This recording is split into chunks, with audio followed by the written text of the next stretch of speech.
En este nuevo episodio de Tesis analizaremos todo lo relacionado al mundo del cáñamo industrial y el cannabis medicinal en Argentina, en un contexto complejo, teniendo en cuenta las medidas que está adoptando el gobierno nacional de Javier Milei. Abordaremos cómo impacta en la industria la revisión y restricción del programa ReproCan. También la incidencia de esta decisión sobre las investigaciones, las estigmatizaciones, los obstáculos que aún existen y el importante trabajo de las organizaciones sociales de la sociedad. Para hablar de estos temas, contamos con la presencia del doctor Marcelo Morante, médico especialista en medicina interna, experto en cannabis y dolor, coordinador de la Diplomatura Superior en Cannabis y sus usos medicinales de la universidad y coordinador del Congreso Internacional de Cáñamo junto a Silvia Coche. ¿Qué tal, Marcelo? Gracias por venir. Bueno, un gusto, buen día y un saludo y gracias por esta posibilidad de difundir. Bueno, tenemos muchos temas. A mí me gustaría empezar como para ponernos en contexto la excusa de hablar del Congreso, ¿no? De qué se trata y por qué es tan importante este Congreso que se va a realizar los días 9 y 10 de mayo en la sede central de la Universidad Nacional Arturo Jauretche. Bueno, sí, claramente. El Congreso reúne actores naturales e históricos. Yo creo que la Universidad Arturo Jauretche ha dado una de las capacitaciones con una corte que supera cualquier número del mundo. O sea, la primera corte tuvo más de 3.000 inscriptos. Eso es novedoso para cualquier escenario educativo. Y uno siempre, en estos años que ha tenido que debatir la temática cannabis, ha dicho que la educación es la gran estrategia. O sea que la Universidad Jauretche nos dé este escenario de capacitación en diplomaturas y ahora nos permita de alguna forma en forma presencial, digamos, consolidar un proceso donde vamos a traer actores internacionales, pero también los actores históricos nuestros que han venido capacitando e interactuando en nuestra diplomatura. Me parece que es el cierre de un gran proceso en una universidad que tiene proyectos de extensión, que tiene proyectos de investigación básica, que tiene proyectos de investigación clínica, que tiene procesos que van a servir a la industria, al origen de la industria, con fitomejoradores, con procesos que analizan el cáñamo y sus distintos derivados. O sea que los actores, creo que venir a la cita de este Congreso Internacional en Arturo Jauretche va a ser el resumen de más de 10 años de intervención desde un ámbito académico, sin dejar para nada de tener en cuenta que ese ámbito académico se construye con valores de la sociedad. ¿Y cuál te parece que hoy es, pensando en esta temática, ¿no? En lo que tiene que ver con la industria del cáñamo y también con el cannabis medicinal, el tema central hoy? A nivel país, pero también podríamos pensar a nivel internacional. ¿Hay un tópico que se hace fuerte más que nunca? Bueno, claramente, a nivel internacional, uno tiene que entender básicamente que el cannabis es una sustancia controlada. O sea que hay reglas de juego de política internacional que definen sistemas de listado en lo administrativo y también sistemas de penalización en el desvío de la sustancia en otros usos. O sea que nosotros estamos enmarcados en ese marco internacional de la década del 60, y a mí me tocó participar en el 2020 en la modificación de un aspecto de ese marco internacional. O sea que entre el 60 y el 2020 tardaron en de alguna forma modificar el encuadre de la planta de cannabis, porque la planta de cannabis en ese sistema listado estaba en la lista 4. Significa, es una planta que no se le reconoce ningún tipo de poder terapéutico y que solamente se la ve con los potenciales cuestiones, digamos, de daño en la salud en cuanto a las adicciones.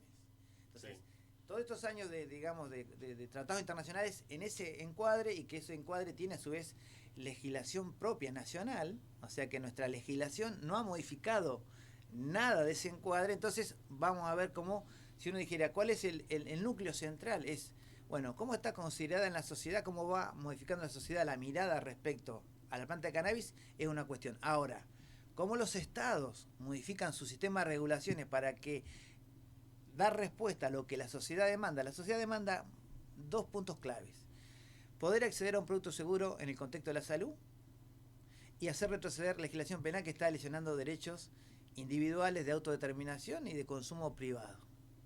Entonces, Argentina no ha modificado demasiado ese encuadre en lo legislativo, y sí lo ha hecho claramente en la legitimación, y por eso que estos escenarios universitarios son los que de alguna forma toman la agenda de la sociedad y lo debaten, como va a ser este Congreso. O sea, lo debaten con todos los actores, donde tenemos 2 días muy estratégicamente dedicados a las asociaciones sociales que han venido trabajando con esos actores que de alguna forma transforman su realidad y hacen de Estado presente cuando el Estado no llega a determinados escenarios de acceso, cuando la mamá requería contención, cuando escenarios de violencia se pueden dar en el contexto de la seguridad de determinadas derechos. Digo, acá esos son los 2 puntos claves. Bueno, la problemática parece que tiene muchas dimensiones, pero Argentina no resolvió lo que la sociedad demandó hace más de 20 años respecto a que la legislación penal sigue vigente. Entonces vos le sumás legislación medicinal, legislación de la industria, sin modificar el escenario penal.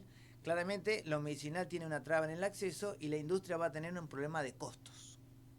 Sí, y ahí pensando en estos 2 ejes fundamentales, en el momento que se entrecruzan, y si lo legislativo es tan importante, lo penal, mejor dicho, también es tan importante, es muy complejo poder correrse de eso para tener una mirada, pienso yo, ¿no? Cuando hablabas de salud, ¿qué implica esa salud con respecto al cannabis? Porque la mirada termina siendo en aquella persona que solamente consume marihuana y se entiende, nos desentendemos incluso como sociedad de hablar del resto. Cuando hablamos de cannabis, la primera imagen que se nos viene es, bueno, vamos a estar fumando un porro, ¿no? Entonces, salirse de ese lugar termina siendo muy complejo. No, bueno, mira, hoy yo estoy con la chaqueta porque voy a asistir pacientes.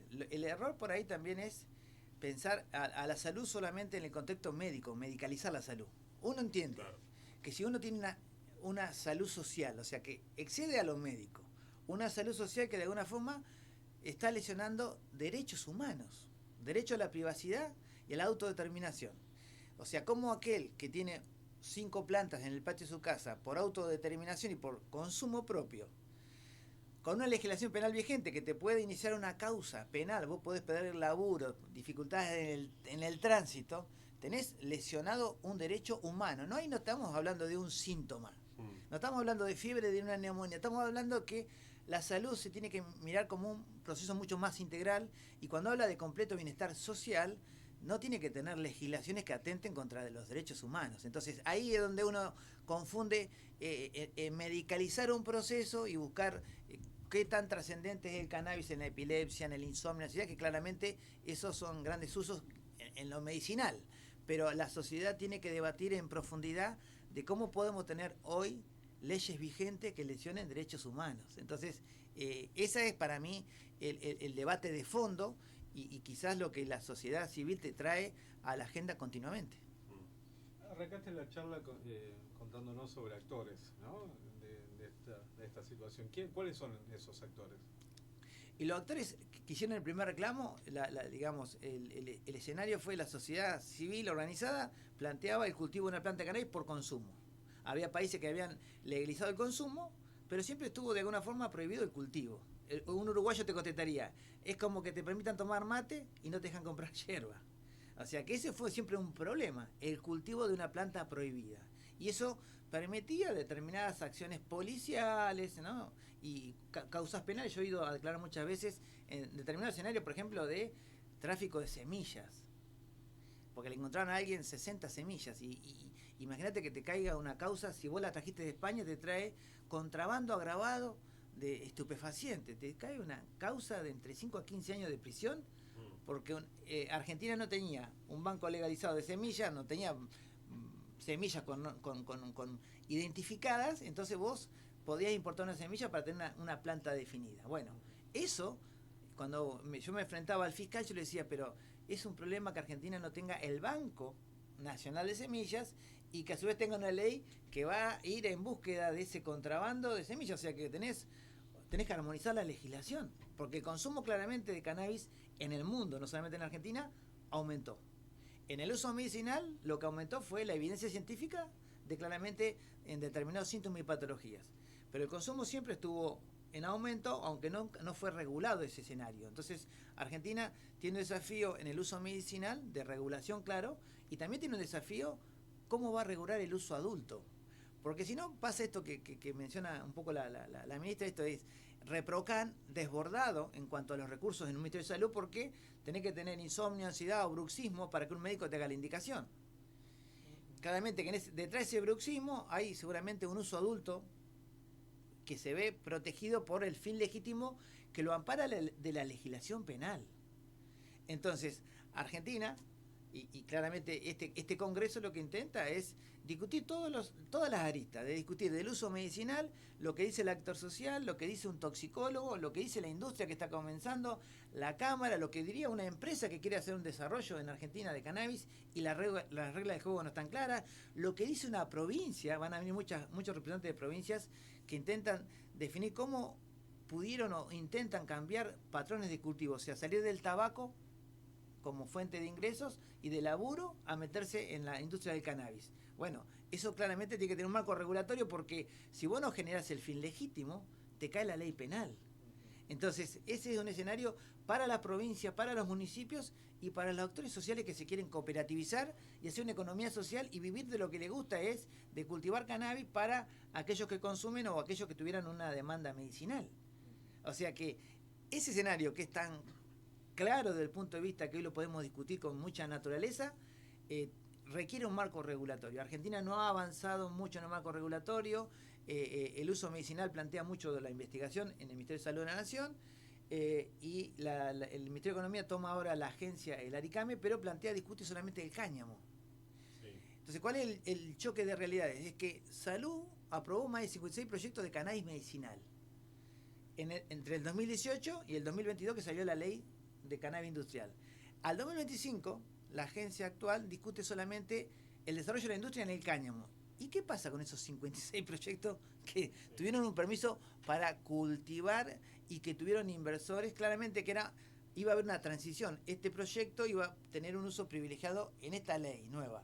Pero esa ley nueva sale con una intervención y sale a discutir solamente cáñamo. Que el cáñamo, para no sé si ustedes saben, como por definición, es una planta que no debió estar nunca prohibida porque tiene un porcentaje de sustancias psicoactivas muy bajo. O sea que la mayor parte de los países no tienen prohibido el cáñamo. No hay una legislación a favor del cáñamo porque no tienen la ley que lo prohíbe. Argentina lo prohibió en la década del 70. Era lo que usaban para las alpargatas de yute, para el yute de las alpargatas. O sea que fíjate vos que esa materia prima para el yute de la alpargata la tenemos nosotros dentro de una legislación de estupefacientes. Es un tema complejo. ¿Por qué, lo pregunto de total ignorancia, ¿por qué se plantea de esa manera?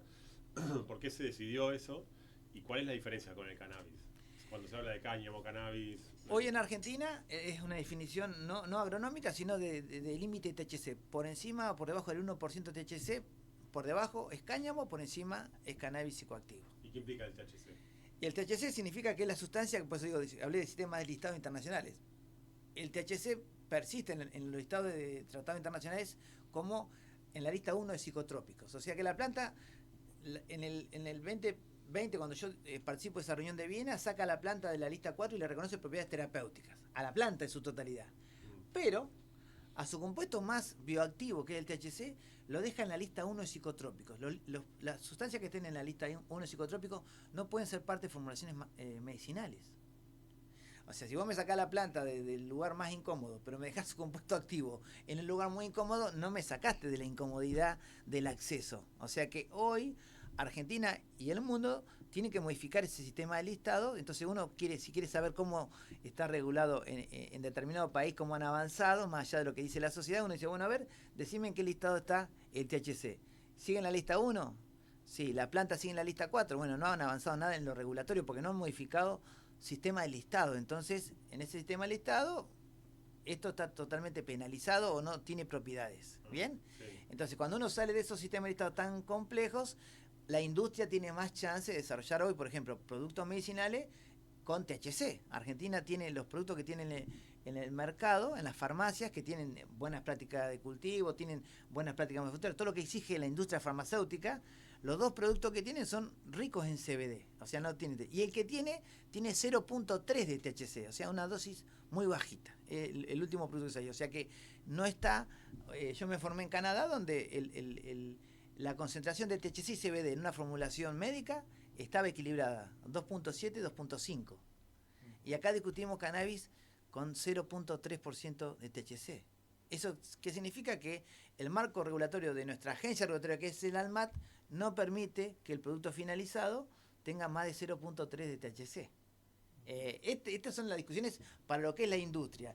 Y para la sociedad, ley de estupefaciente vigente, o sea que en la Argentina está todo penalizado, más allá de que la Constitución y los amparos y hay fallos de la Corte que ya reconocen el usuario, reconocen el cultivo, reconocen al ReproCan como el piso de donde uno puede de alguna forma discutir otros procesos, pero está prohibido la comercialización en el escenario de ReproCan, pero sí está aceptado que quien tiene ReproCan puede cultivar hasta 9 plantas florecidas, 15 metros cuadrados exterior, puede transportar hasta 40 gramos de flores secas o 6 frascos de derivado de cannabis, o sea que ese escenario de acceso está resuelto. Lo que pasa que no podría dar respuesta a todo el consumo de cannabis que hay en un país.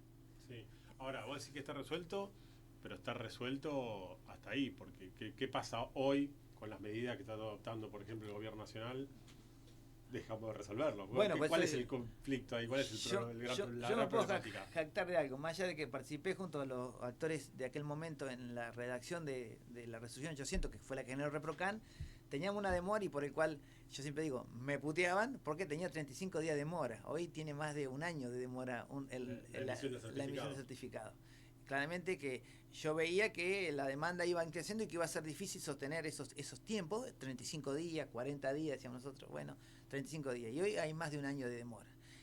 Claramente que en todo esto hay una decisión política detrás, o sea que una sustancia controlada no solamente se moviliza por lo que la ciencia encuentra, los actores universitarios, científicos, los actores sociales, sino que tiene que haber una decisión política de, por ejemplo, no sacar una resolución como la que se sacó en el 2024 que le pide que el médico que indica un derivado de la planta de cannabis tenga que tener una diplomatura o magíster. O sea, eso es, yo como profesor de la facultad, y acá damos una diplomatura en la Jaureche, y yo puedo estar contento de que haya una corte que no se ve en el mundo. Ahora, que yo piense que eso es un requisito para que alguien lo indique, cuando yo manejo otras drogas más complejas en el uso medicinal, es una locura. Entonces, uno ahí ve la decisión política. Claramente que ahí está, no entendiéndose la demanda de consumo de cannabis va a ir en aumento, sino que no se entiende la demanda, sino que se quiere frenar la demanda con un requisito al médico. O sea, en la demanda no se va a regular por el requisito al médico, todo lo contrario, va a entorpecer el proceso.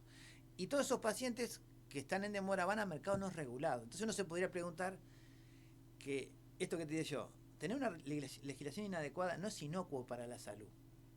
No es inocuo para la salud social, claramente, y no es inocuo para la salud, porque esa demora que vos tenés, estás llevando a la gente al mercado no regulado.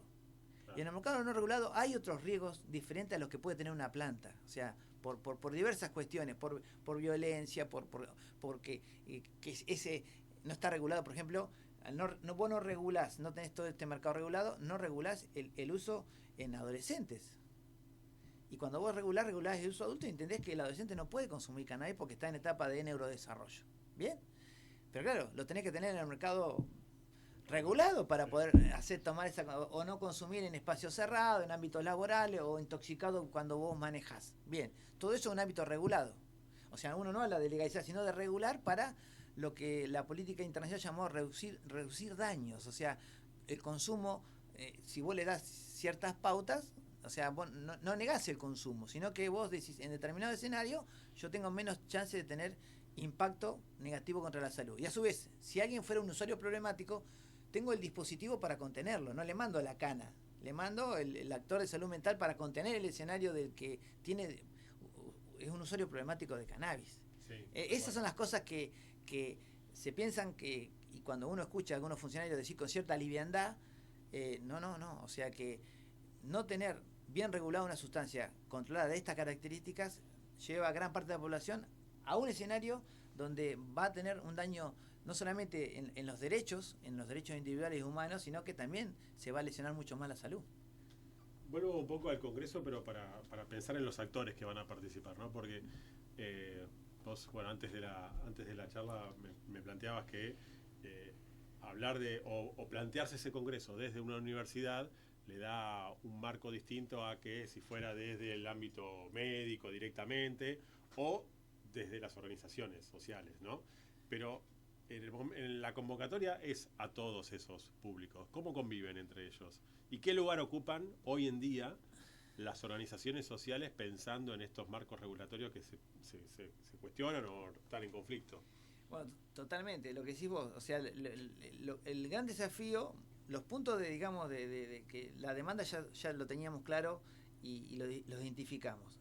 El desafío es sentarnos a la misma mesa con miradas diferentes y llegar a legitimar un proceso que, por ejemplo, en Argentina dio origen a la ley de cannabis medicinal, fue motorizado por mamás que de alguna forma se fueron organizando y entendiendo que el Estado no se hacía presente, fueron en búsqueda de la academia y de los legisladores para generar una ley 27.350 de allá por el 2017. Y un poco más adelante había otros actores, o sea, se volvía más integral y se generó la industria. Pero entonces, estos actores estuvieron siempre, como, o sea, no se puede pensar una dinámica del cannabis como discusión sin la sociedad civil organizada, porque es la que le da el origen. O sea, para mí como médico, el interactuar con las madres me dio sentido a muchas cosas de mi labor médica. Y cuando veo la sociedad organizada, los que de alguna forma generan determinados productos con estándares de calidad y se vinculan con la universidad y hacen la cromatografía y logran la analítica y logran un desarrollo que puede ser que de origen a una pyme, o sea, los actores sociales han sido siempre el motor del escenario, y lo bueno que tuvo la universidad que es de puertas abiertas. La universidad lo contiene y le da valores y reglas propios de la universidad, pero sin perder el origen del reclamo, que es nosotros somos parte de este proceso y entendemos que vamos por mejorar el acceso y vamos por retroceder la legislación penal. O sea que sí, el Congreso se hizo de caras a ellos y vos vas a ver que la mayor cantidad de tiempo está vinculado a los actores sociales. Pero claramente que la ciencia le imprime a estos escenarios usos medicinales, entonces llama a los referentes de todo el país a hablar de epilepsia. Silvia, por supuesto, que es la referente no solamente para Argentina, sino para el mundo. Bueno, expertos en dolor, expertos en enfermedades metabólicas, expertos en cuidados paliativos. O sea que va mucho más allá de simplemente el reclamo social, sino que le ponemos en los usos medicinales a los referentes académicos, y vamos sobre la industria, convocamos a las cámaras de la industria para que nos digan cuáles son las dificultades que tienen hoy los desarrollos de la industria y los inversores, y entonces vamos de una ley de estupefaciente, ley de cannabis medicinal y ley de la industria. Todos esos escenarios deben ser armonizados. ¿Y quiénes tienen la forma de armonizar, o quiénes son los que son atravesados por esa no armonización actual de la legislación argentina? Los actores sociales. Los actores sociales claramente en carne propia viven ese escenario porque quieren vivir como cooperativa ese escenario, pero el ARICAME no generó todavía el escenario administrativo para que se puedan cooperativizar y ser una economía social que vive del desarrollo derivado de la planta de cannabis. Eso no existe actualmente. O sea que hoy uno diría, en ese escenario es que el Congreso los convoca, y convoca a las cámaras, y convoca al actor social, y convoca al legislador, para que en primera persona el legislador escuche cuál es el reclamo, claramente porque fueron de alguna forma pactos sociales, o sea, hubo acuerdos sociales y políticos para decir, comenzamos por una ley con determinadas características, pero vamos a una mirada mucho más integral. Tenemos que ser parte de un pequeño productor, o sea, no solamente que fuimos los que le dimos el aceite a esta mamá, sino que en algún momento queremos vivir de este escenario. Entonces, eso lo tiene que escuchar el legislador en primera persona, no porque lo diga alguien del CONICET o un profesor de las facultades, porque está, en este caso, esta asociación civil organizada que lleva más de 10 años en el proceso y quiere ser reconocida como lo fue, con sus estándares de calidad, con cómo se vincula con la universidad, cómo se vincula con el mercado. Claro. Tengo dos consultas. Una sobre lo que planteabas en este contexto de evidencia científica, ¿no? Vos hablabas de dolor, epilepsia, creo, y metabolismo. Digo, ¿qué dice la evidencia científica hasta ahora, digamos, respecto de eso? Claro, la evidencia científica, yo un poco hablaba hoy de por qué bueno que este congreso esté en un ámbito universitario, donde se discute incluso las características que tiene la evidencia y cómo se genera evidencia, y no se discute en un congreso de reumatología, porque ahí van a llegar referentes del mundo a discutir un monoclonal o una determinada herramienta que pasó por determinados procesos y con mucha inyección de dinero de la industria. Aquí los actores universitarios no tienen ese escenario de la industria, sino que son básicamente investigadores básicos que llegan a investigaciones clínicas con estudios más que bien observacionales. Entonces, es llamativo cuando quiere uno tener una mirada prohibicionista, uno dice, bueno, pero ¿cuánta evidencia hay de cannabis en el contexto de la fibromialgia? No hay evidencia. Entonces se usa un debate binario. ¿Hay o no hay? Claramente que hay de características observacionales, o sea, es una evidencia que como tiene un escenario prohibido la planta, con muy poca inversión del Estado en la investigación, tiene una determinada característica esa evidencia. Pero uno no toma la evidencia solamente de Argentina, sino que toma la evidencia del mundo. O sea que uno puede decir que de la década del 90 para acá, la evidencia se fue acumulando. Ahora, ¿qué nivel de evidencia le vamos a exigir a la hora de desarrollar un producto que esté en nuestra farmacia o que esté en un dispositivo clínico? Bueno, claramente que entendemos que la evidencia se sigue construyendo, pero la evidencia para un medicamento, ya hay 2 medicamentos o 3 en las farmacias, es de un producto prácticamente purificado. No es tan sencillo construir evidencia regulatoria con una fitoterapia. La fitoterapia tiene más de 120 compuestos bioactivos y combinados en formas diferentes, con cannabinoides, terpenos, flavonoides, distintas variedades de plantas, o sea, procesos mucho más complejos que el purificado de la industria. Ahora, claramente que deben convivir en un escenario de buenas prácticas. Bueno, ¿cómo certificamos las buenas prácticas para generar la materia prima? ¿Cómo certificamos las buenas prácticas? Porque si nosotros, por ejemplo, le pedimos que para certificar buenas prácticas, $500.000, bueno, entonces claramente vamos a apuntar a un productor que tenga ese...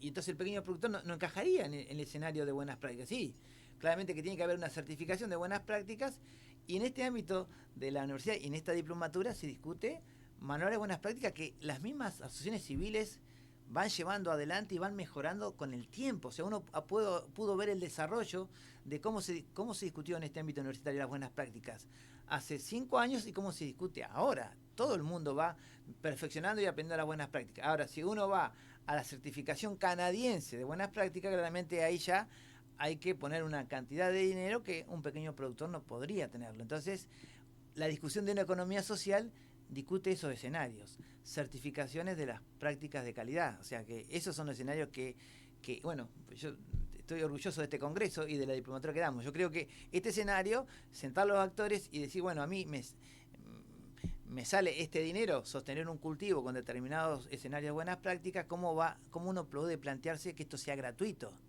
Es imposible que sea gratuito. Si yo tengo que invertir determinada cantidad de insumos para que tengan las buenas prácticas, de alguna forma, el respaldo. Entonces, Argentina tiene que discutir el pequeño productor y certificaciones, el mediano productor y el gran productor. Por eso que están invitados las provincias, algunas provincias en Argentina exportan cannabis y claramente que se ven reguladas por certificaciones de buenas prácticas del extranjero, que son mucho más exigentes, y otras provincias simplemente hacen un producto para la demanda nacional de un producto rico en CBD y que aparece en las farmacias. Y otros se vinculan, o municipios que tienen de alguna forma una interacción con la asociación civil que le da un producto que utilizan en sus hospitales para los pacientes del municipio. Yo vengo de un municipio, soy de General La Madrid, y en ese escenario está el cultivo de General La Madrid, el hospital de General La Madrid con su dispositivo, y entonces cultivadores, pacientes y de alguna forma funcionarios están en el mismo circuito de entender la lógica de los costos reales y a qué uno podría aspirar con una producción de La Madrid. Bueno, la Madrid como productor va a generar materia prima que va a servir para un ensayo clínico que se va a realizar en el Hospital del Cruce. O sea que de alguna forma esa evidencia que se demanda se genera en estos escenarios con actores que estén dispuestos a salirse de esta discusión estigmatizante de lo bueno y lo malo, lo prohibido y no prohibido, y dicen, bueno, trabajemos este escenario porque realmente si queremos generar la evidencia hay que dar puntapié inicial. Bueno, La Madrid sería el cultivo, el Hospital de Cruce con una referente como Silvia sería quien consolide el escenario para la epilepsia. Esos son para mí las sociedades que deben darse para que Argentina no se piense Canadá y no se piense Alemania, porque claramente que la industria de Canadá y Alemania y la sociedad científica de Canadá y Alemania son diferentes. Pero bueno, las buenas prácticas nos atraviesan a todos queremos que nuestro hijo reciba un producto de calidad. Bien, todos queremos que nuestro hijo no vaya preso, claramente. Bueno, son escenarios que debemos trabajar como sociedad para ser una sociedad mucho más justa, equitativa, y cannabis nos desafía, desnuda nuestras debilidades, desnuda claramente nuestro marco regulatorio, y yo discutía el otro día con un policía de Chubut, entonces me decía, de que está ReproCan, para mí es mucho más sencillo porque ya no tengo que movilizar mucha policía por 2 porros, me decía. Y claro que esos recursos salen de otro lugar también, o sea, el recurso inadecuado, y estoy generando una violencia totalmente inadecuada de un consumo, o sea que el consumo forma parte de la autodeterminación.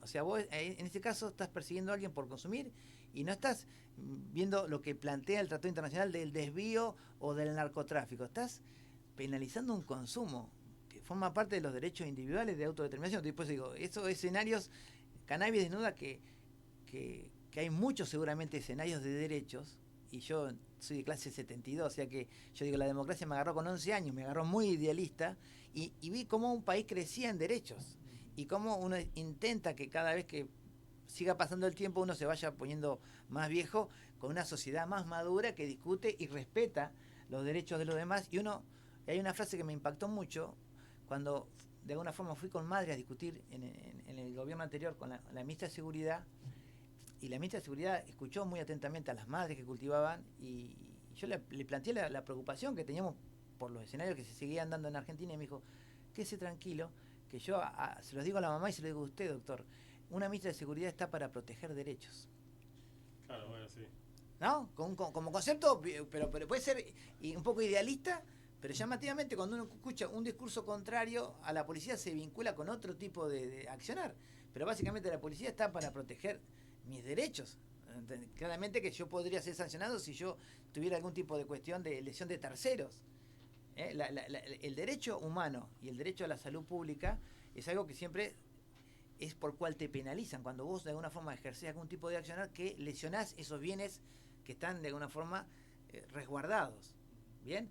Pero si vos no lesionás a terceros y no tenés ningún tipo de acción negativa con respecto a la salud pública, claramente no te cabría la 23737, que es la ley que penaliza de esta forma. Entonces, que el Ministerio de Seguridad justifique determinado accionar en el escenario de que estoy disminuyendo el consumo de cannabis porque soy mucho más duro, no, los consumos no se disminuyen de esa forma para nada, no se regula el narcotráfico en esos escenarios de consumo para nada, y ya te digo, y lo que estoy haciendo es lesionando la salud social, un escenario que contempla que hay derechos humanos que tienen que ser de alguna forma siempre encuadrados y defendidos por la sociedad, porque la sociedad, con esto que estigmatizó, seguramente no defendió como debió al consumidor.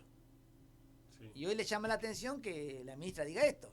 Bueno, la pregunta es, ¿por qué vos me paraste y me sacaste y me tiraste todos los bolsos del coche para buscar un porro? ¿En qué te basás?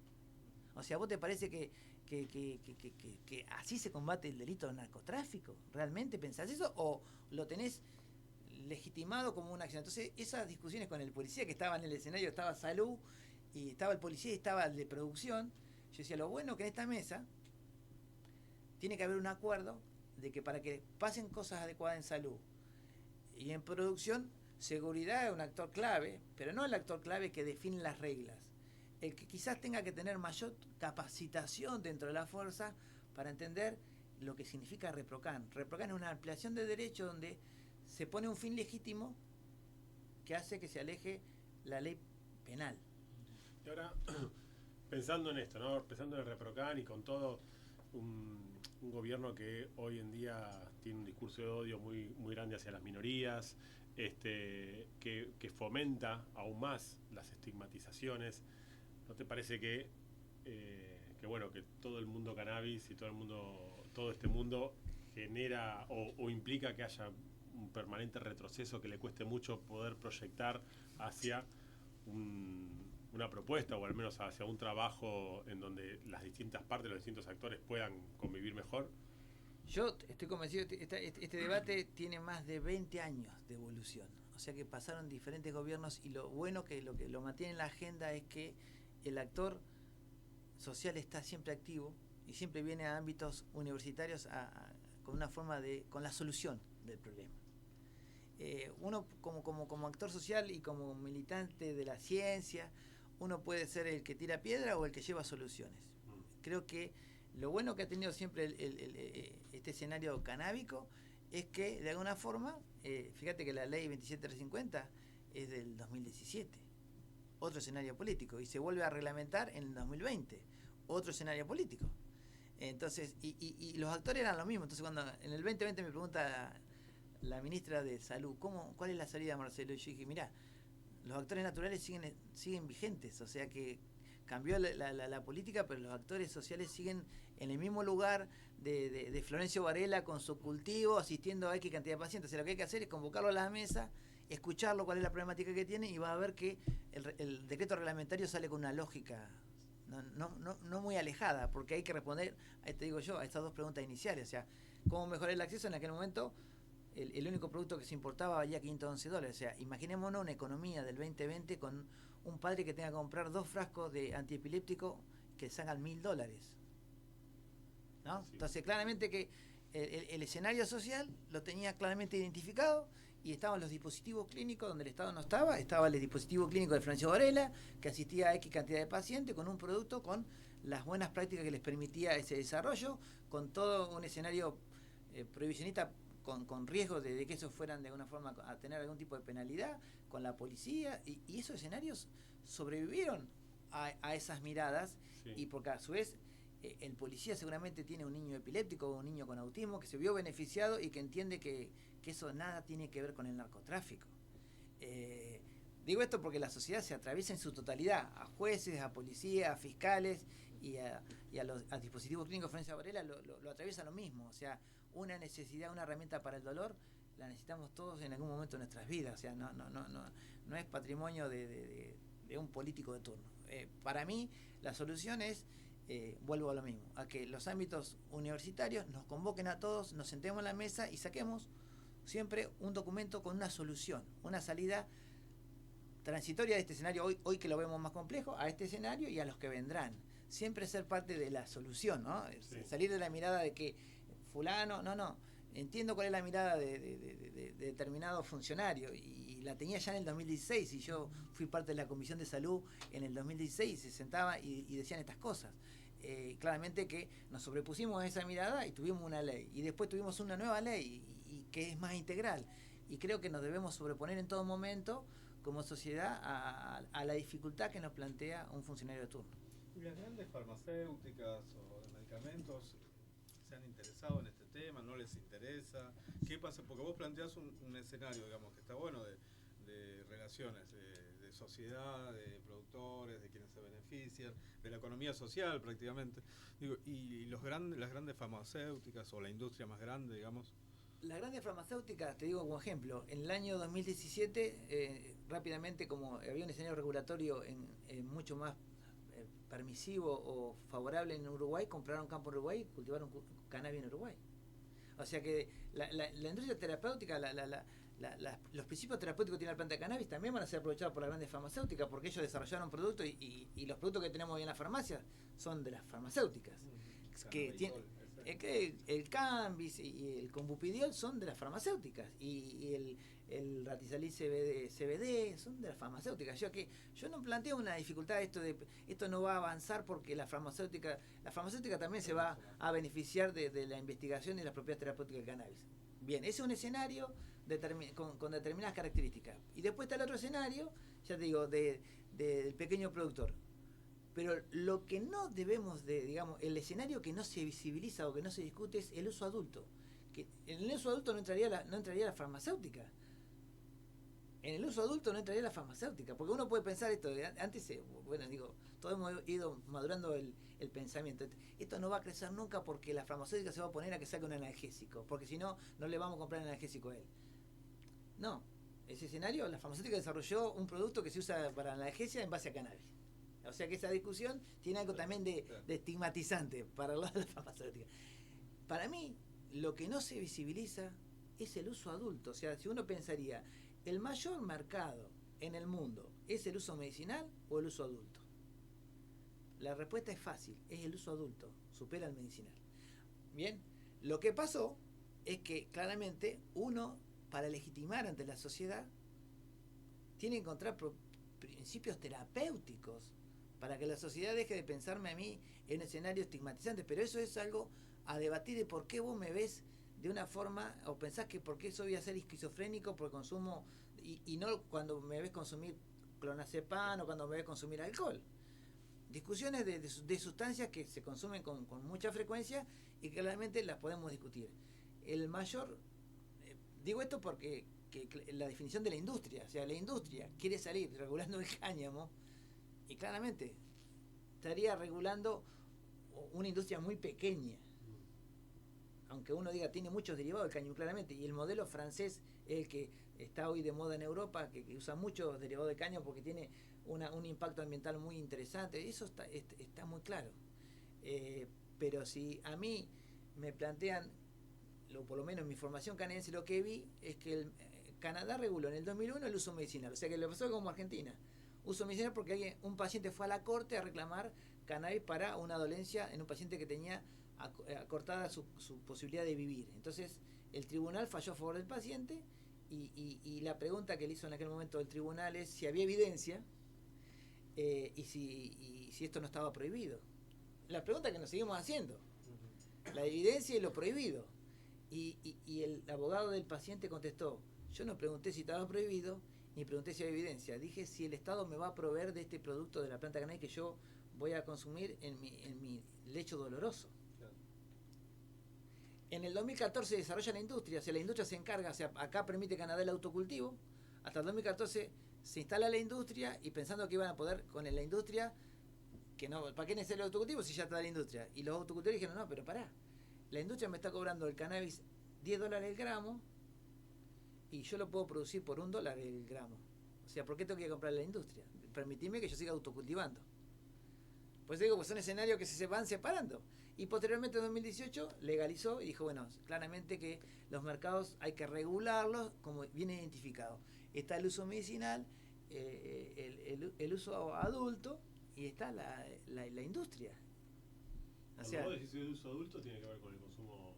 El consumo propio de cannabis, o sea, con determinadas reglas, o sea, uno es adulto y responsable para consumir cannabis, alcohol, tabaco y el que fuera. O sea, claramente que esto que hablábamos yo, nosotros ese consumo, tener una legislación tan inadecuada, termina siendo un problema para la salud. Termina siendo un problema para la salud porque lo mandaste todo al mercado negro o porque si había un usuario problemático no lo supiste contener con un dispositivo clínico o porque no instalaste las campañas de prevención que vos necesitabas para que no te consuman cannabis los adolescentes. Claro, sí, muy bien. Bueno, Marcelo, te agradecemos por tu tiempo. Volvemos a mencionar que se va a realizar el Congreso Internacional de Cannabis Medicinal y Cáñamo los días 9 y 10 de mayo de este año, obviamente, en la Universidad Nacional Arturo Jauretche. Ahí te encontrarán a vos, a Silvia Kochen y a muchísimos invitados nacionales e internacionales. A todos, yo por eso digo, es una cita para todos aquellos que hayan llevado esta problemática con determinada lógica por más de 10 años, o sea que creo que es una cita obligada para que cada uno pueda expresar, va a haber un producto de calidad, o sea que los extranjeros que vinieron, por ejemplo, hay 2 de los extranjeros, el de Chile y el de Uruguay fueron parte de la construcción del ReproCan, digo, esto no es casualidad que ellos, uno le dijera, pero mira que vamos a una universidad pública, que hay que acotarlo, pero claramente que quieren ser parte de este escenario donde de una realidad argentina que parecía que se encaminaba como para ser punta de lanza para cambiar las regulaciones de los países de la región y de repente se detiene y ReproCan tiene más de un año de demora, pero por momentos fuimos un ejemplo para los países de la región de cómo conteníamos desde las universidades y desde los actores sociales a la gran problemática que trae cannabis. Digo problemática no por problematizarlo, sino por decirle la dinámica que tiene cannabis cuando se encuentra con una regulación inadecuada. O sea que esto es así, o sea, podemos hablarlo desde el punto de vista ideal, pero creo que en este Congreso Internacional se va a gestar un documento de cómo creemos todos que sería una salida para el 2025, para ese nuevo ReproCan del 2025. Muy bien. Bueno, muchísimas gracias. José Cáceres, muchas gracias por acá, por el aguante, por participar con nosotros de Tesis. Será hasta otra oportunidad. Así será. Muy bien.